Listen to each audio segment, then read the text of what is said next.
Good morning students. हम लोगों ने एक्सरसाइज 1.1 एंड 1.2 सॉल्व कर लिया है। अब हम लोग एक्सरसाइज 1.3 सॉल्व करेंगे। तो हम लोग अब देखेंगे कि एक्सरसाइज 1.3 सॉल्व करने के लिए क्या क्या टॉपिक आपको सीखना है। मेरा पहला टॉपिक है सबसेट। एक्सरसाइज 1.3 के लिए देखिए सबसेट क्या होता है, क्या लिखा है मैंने यहाँ पर। A set A is said to be a subset of B if every element of set A is also an element of B। यहाँ पर कहने का क्या मतलब है बेटा सबसेट का। देखिए अगर मैं आपको यहाँ पर एग्जांपल देकर समझाऊं, मैंने सेट ए में नंबर ले लिया 1 2 3 एंड सेट बी में मैंने नंबर ले लिया 1 2, सेट बी में मैंने लिख लिया 1 2 3 4। तो आप देखिए सेट ए के सारे एलिमेंट सेट बी में है।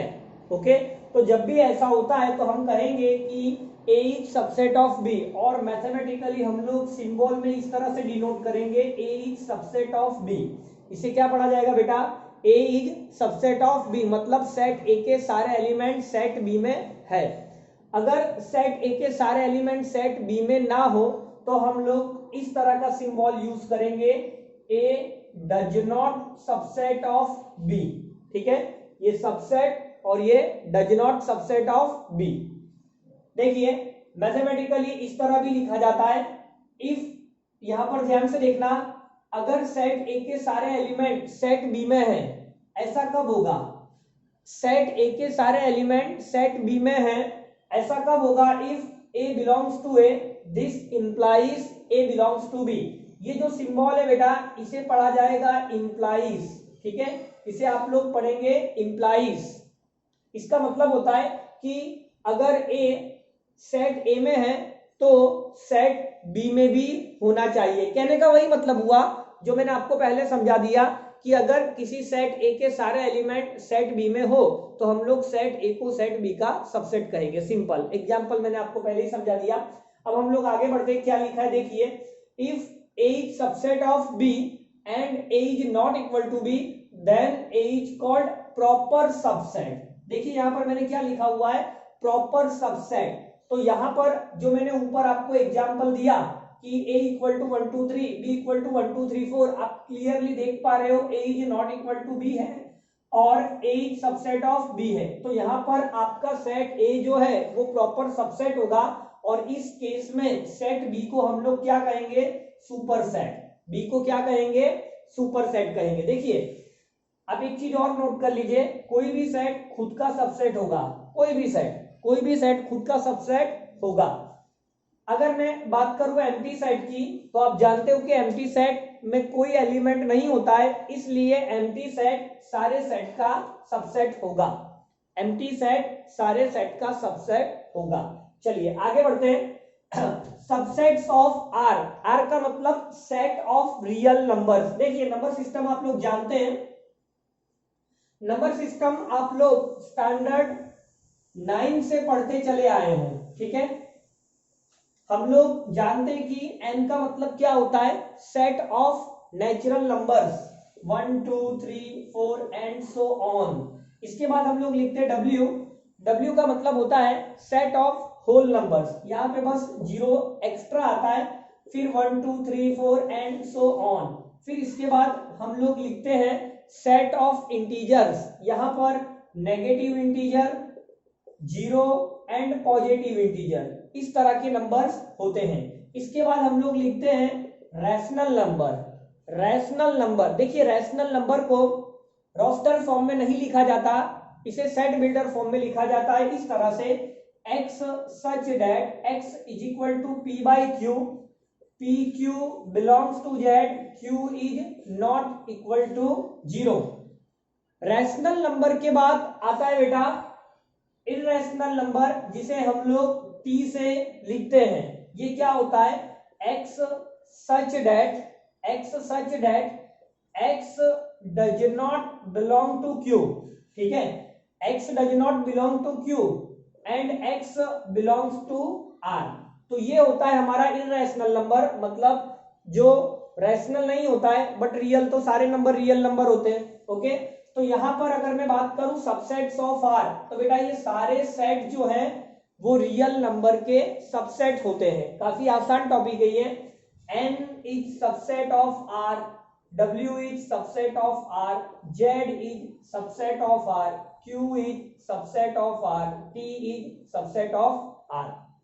आगे हम लोग और देख सकते हैं, n के सारे एलिमेंट W में है तो मैं ऐसे भी लिख सकता हूं n is subset of W, n is subset of Z, n is subset of Q। ठीक है, तो काफी आसान टॉपिक है, नंबर सिस्टम इसका बेसिक है, इसमें कोई बड़ी बात नहीं है। चलिए इसके बाद नेक्स्ट टॉपिक हम लोग देखते हैं इंटरवल्स। इंटरवल्स ये टॉपिक आपके लिए नया है। देखिए इंटरवल्स क्या होता है, मैं दो नंबर ले रहा हूं ए बी, दोनों रियल नंबर है and A is less than B. तो एक होता है बेटा ओपन इंटरवल जिसे इस तरह से लिखते हैं, इसका मतलब होता है x such that x belongs to R, a is less than x is less than b। मतलब a से बीच के सारे रियल नंबर, इसे कहा जाता है बेटा open interval a to b। अगर मैं नंबर लाइन ड्रॉ करके आपको समझाऊं तो a पर मैं होलो सर्कल लिखूंगा और b पर मैं होलो सर्कल लिखूंगा, दोनों पर, क्योंकि ये ओपन इंटरवल है। ठीक है, तो open interval A to B का मतलब होता है इनके बीच में आने वाले सारे नंबर, इनके बीच में आने वाले सारे नंबर।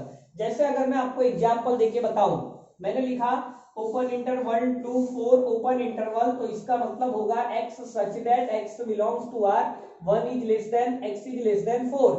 मतलब 1 से 4 के बीच के सारे रियल नंबर यहां पर इंक्लूड होता है, बट 1 और 4 यहां पर इंक्लूड नहीं होता है। ओके, तो ओपन इंटरवल होने की वजह से 1 आपको नहीं लेना है और ना ही आपको 4 लेना है। आप 1 और 4 के बीच में कुछ भी ले सकते हो, मतलब x की वैल्यू 2.9 हो सकती है, x की वैल्यू 3.999, इस तरह से कुछ भी हो सकता है। चलिए इसके बाद आगे बढ़ते हैं हम लोग।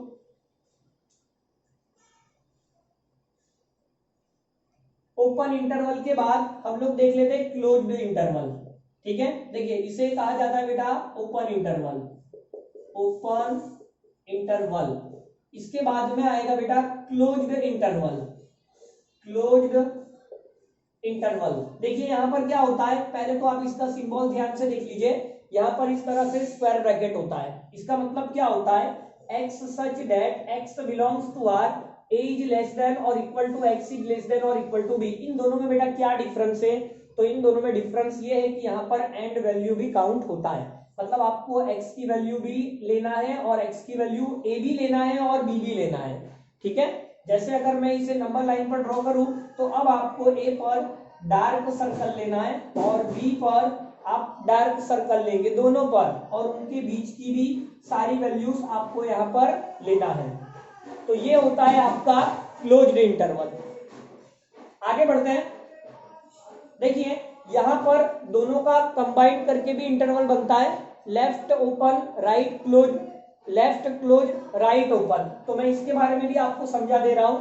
ठीक है, चलिए इसके बारे में हम लोग देखते हैं। अब देखिए यहां मैंने open interval A to B close interval लिया, तो इसका मतलब क्या होता है बेटा, x such that x belongs to R, a is less than x is less than और इक्वल टू b। मतलब जहां पर क्लोज इंटरवल है वहां पर आपको इक्वल टू लेना है। अगर मैं इसे नंबर लाइन पर लूं तो a पर आप होलो सर्कल लोगे, b पर आप डार्क सर्कल लोगे और उनके बीच में आपको डार्क करना है। मतलब x की जो वैल्यू है वो b हो सकती है बट a नहीं हो सकती। यहां पर b एक्सक्लूड है और a इंक्लूड है। जैसे अगर मैं आपको एक एग्जांपल लेकर समझाऊं, 1 to 5 क्लोज इंटरवल, तो इसका मतलब होगा बेटा x such that x belongs to R, 1 is less than x is less than और इक्वल टू 5। मतलब x की वैल्यू आपको 1 नहीं लेना है, x की वैल्यू आप 5 ले सकते हो और 1 to 5 के बीच में आप कोई भी पॉसिबल वैल्यूज ले सकते हो। जैसे आपने 1.99 कर दिया, आपने 2.375 कर दिया, तो ये सारी वैल्यू आपके लिए वैलिड है। ठीक है, तो इसे पढ़ेंगे open interval, open interval 1 to 5 closed interval. इसके बाद नेक्स्ट देखते हैं। अब यहां पर देखिए मैं ए पर क्लोज्ड इंटरवल करूंगा और बी पर ओपन इंटरवल करूंगा। तो अगर मैं ए पर क्लोज्ड इंटरवल करता हूं तो ए पर इक्वल टू और बी के लिए आपको इक्वल टू नहीं लेना है, तो यहां पर आप ए को डार्क करेंगे और बी जो है वो आपका होलो सर्कल होगा। बीच की सारी वैल्यू आपको काउंट करनी है, तो यहाँ x की वैल्यू a हो सकती है बट x की वैल्यू b आपको नहीं लेना है। अगर मैं एक एग्जांपल दूं, close interval 1 to 5 open interval, तो इसका मतलब होता है x such that x belongs to r, 1 is less than और equal to x is less than 5। तो ऐसे कई सारे क्वेश्चंस आप लोगों को एक्सरसाइज में देखने को मिलने वाला है, ठीक है। अब हम लोग आगे बढ़ेंगे। देखिए हम लोगों ने कौन से इंटरवल देखे, open interval a to b open interval, closed interval a to b closed interval, open interval a to b closed interval, closed interval a to b open interval. तो ये सारे इंटरवल के लिए अगर मैं बात करता हूं length of any of the interval, तो बेटा लेंथ क्या होगी, तो आपको b माइनस ए करना है, ठीक है। तो b माइनस ए इन इंटरवल्स की लेंथ मानी जाती है। चलिए नेक्स्ट टॉपिक हम लोग देखते हैं, पावर सेट। देखिए पावर सेट को समझाने से पहले मैं आपको सेट के सबसेट्स कैसे बनाते वो समझा दूं। अगर मैं आपको सेट ए में एलिमेंट दे दूं ए बी सी, तो आप सेट ए के कितने सबसेट्स होंगे और उसे कैसे लिखा जाता है पहले हम लोग ये सीख लेते हैं। देखिए फॉर्मूला पहले आपको बता दूं, number of subsets of set ए क्या होता है फॉर्मूला बेटा 2n। n का मतलब होता है number of elements in set ए। यहां पर मैंने सेट ए में 3 एलिमेंट लिए हैं ए बी सी, तो आप n की वैल्यू 3 डालेंगे, तो 2 क्यूब मतलब यहां पर आपको 8 सेट ए के टोटल 8 सबसेट्स होंगे। अब उन सबसेट्स को लिखना कैसे है मैं ये आपको बता दूं। देखिए मैं सारे सबसेट्स आपको लिखकर बताता हूं। सबसे पहले जैसा कि हमने पढ़ा एम्प्टी सेट सारे सेट का सबसेट होता है, फिर बाद में कोई भी सेट खुद का सबसेट होता है। अब आपको क्या करना है, इन एलिमेंट्स को सिंगल लिखना है। जैसे सेट ए, सेट में एलिमेंट ए, सेट में एलिमेंट बी और यहां पर सी। अब आपको 2 की पेयर बनानी है, मतलब ए के साथ बी लिख लीजिए, ए के साथ सी लिख लीजिए और बी के साथ सी लिख लीजिए। अब आप इसे काउंट करिए 1 2 3 4 5 6 7 8। तो इस तरह से 8 सबसेट्स लिखे जाते हैं। तो ये एक छोटा सा क्वेश्चन हो गया अपना। अब मैं आपको एक और क्वेश्चन छोटा सा करवा दूं। मान लो कि मैंने सेट बी में आपको एलिमेंट लिख कर दिया 1 एंड p, ठीक है। तो यहां पर number of elements in set B 2 1 and p। चलिए अब अगर मैं बात करूं नंबर ऑफ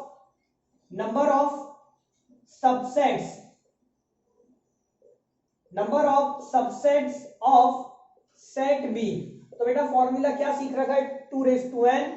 n की वैल्यू आप 2 डालेंगे तो 2 स्क्वायर 4 होगा, और आपको ये 4 सबसेट्स लिखना कैसे है वो मैंने आपको एक बार इस क्वेश्चन में समझाया, वापस समझा रहा हूं।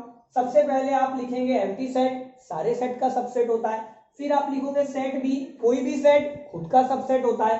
फिर आपको इन एलिमेंट्स को सिंगल लिखना है, मतलब 1 एंड p। तो यहाँ पर 1 2 3 4 आप देख रहे हो 4 सबसेट्स आपके बन गए। अगर इसी तरह मैं किसी सेट में 4 एलिमेंट लेता हूं तो उस सेट के टोटल सबसेट्स कितने होंगे 2⁴ मतलब 16।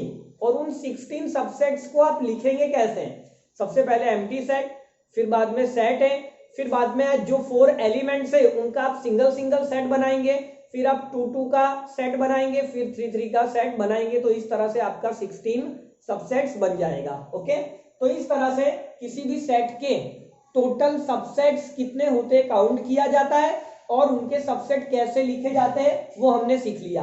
अब मैं बात करूंगा पावर सेट की, तो काफी आसान टॉपिक है बेटा। हम लोग जो सबसेट्स की लिस्ट बनाते हैं उसी के कलेक्शन को, उसी के सेट को पावर सेट कहा जाता है। जैसे आपने यहाँ पर सेट बी के सारे सबसेट्स लिखे हुए हैं, अब इन्हीं को मैं एक सेट में डाल दूं इस तरह से, तो बेटा यही हो गया आपका पावर सेट। अब ये पावर सेट सेट बी का है, तो हम लोग इसे इस तरह से डिनोट करेंगे, P का मतलब होता है power set of B, power set of B। Okay, चलिए आगे ऊपर वाले एग्जांपल में भी हम लोग देख लेते हैं। अगर मुझे पावर सेट ऑफ A चाहिए होता तो मैं क्या करता? तो बेटा ये जो मैंने सबसेट्स बनाए हैं, ये जो मैंने सबसेट्स लिखे हैं, इन सारे सबसेट्स का मैं एक सेट बना देता इस तरह से। बस आपको लास्ट में कर्ली ब्रैकेट करना है और कुछ नहीं करना है। इसी को मैं इक्वल कर देता पावर सेट ऑफ ए से, बस यही हमारा आंसर होता, यही सेट ए का पावर सेट होता। तो काफी आसान क्वेश्चन है। यहां पर मैंने लिखा भी है, the collection of all subsets of a set A is called power set of A and is denoted by power set of A. तो इस तरह से बेटा पावर सेट फाइंड आउट किया जाता है, बहुत ही आसान है। चलिए इसके बाद आगे बढ़ते हैं। नेक्स्ट टॉपिक है मेरा यूनिवर्सल सेट। अच्छा, ये पावर सेट का एक छोटा सा एग्जांपल हम लोग देख लेते हैं आपकी एनसीईआरटी में से, है ना। एक और क्वेश्चन में आपको समझा दूं। देखिए एक क्वेश्चन देख लेते हैं पावर सेट पर।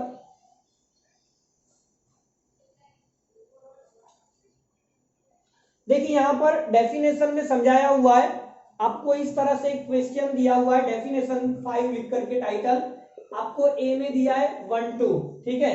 तो आपको क्या कहा गया है, आपको power set of A find out करना है। तो बहुत ही आसान है। अब पहले मैं सारे सबसेट्स लिख दूं, पहले एम्प्टी सेट और ए लिखना है, फिर आप 1 2 कर दीजिए।